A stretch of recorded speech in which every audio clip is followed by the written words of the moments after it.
Britain is preparing for the greatest show on earth, and taking the possibility of a terrorist attack seriously, London's Summer Olympic preparations are calling on all corners of the nation's defences.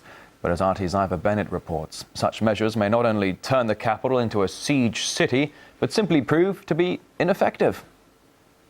Spectators may know who they're watching at the Olympics, but they won't know who's watching them. Surveillance drones like this could be circling the skies of London this summer. Police may use the spy cameras in their Olympic anti-terror tactics that'll leave no hiding place. The drones can make out a car's number plate from heights of up to 1 kilometre. Privacy campaigners fear it's the start of a slippery slope.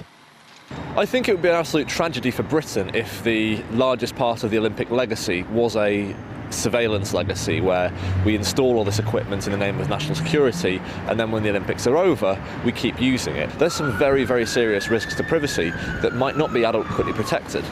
The spy in the sky has been piloted before in Britain by 4 police forces, but never took off after one crashed into a river and the UK Aviation Authority failed to grant the necessary licence. That's the only legal requirement before this sort of surveillance becomes a reality at the Olympics.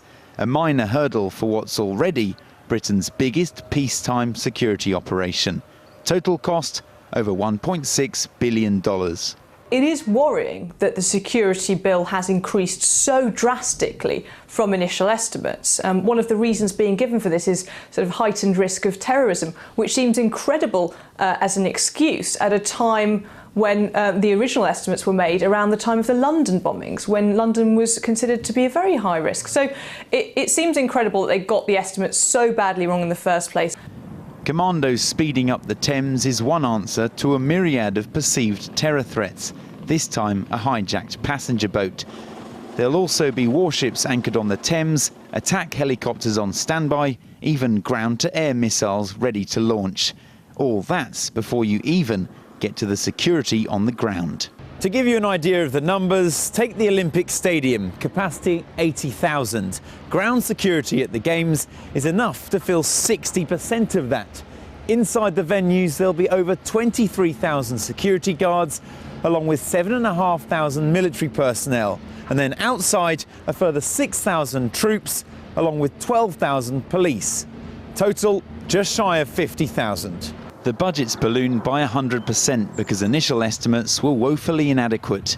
But that still couldn't stop 2 fake bombs being sneaked in under the radar at the stadium's dummy runs. Not exactly great value for money. London organisers have tried to play down fears the Olympic Village will be a siege city. But with such a massive security operation, the planned Olympic legacy of international friendship may not be the one that's actually left. Ivor Bennett, RT, London.